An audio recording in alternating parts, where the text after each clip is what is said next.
সামনে তো জ্বর হাপটের দিন আসতেছে, গড়টা বান্ধা বান্ধা না নাকি একবারে নর্মাল হয়ে গেছে, একবারে ডগর মগরি হয়ে গেল রে। আব্বা কি হলো? আরে কইস না, যে সামনে তো জ্বর হাপটের দিন আসতেছে, গড়টা তো বাঙ্গা চুরা শেষ, এখন তো বান্দা বুন্দা নাকবো এটা দেখতেছি। আব্বা আমরা কি ভাঙাচোরা ঘরে থাকি, তুমি বড় লোক ব্যাপারও নাই, ধনী ব্যাপারও নাই, বিল্ডিং বাড়ি থাকবি, এসি রুমে থাকবো, মজাই আলাদা। আরে বাজান, অত আশা করা ভালো না, আল্লাহ যা দেয় ওই নিয়ে সন্তুষ্ট থাকা উচিত। ও আচ্ছা আব্বা এই নাও, কি এটা? ওই আজকে পরীক্ষার রেজাল্ট দিছে আমার। ও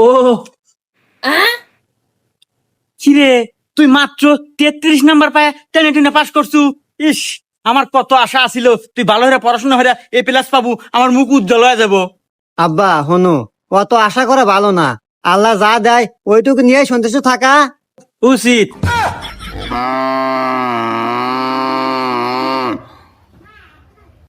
আব্বা তাহলে সন্তুষ্ট থাকো। বাইগান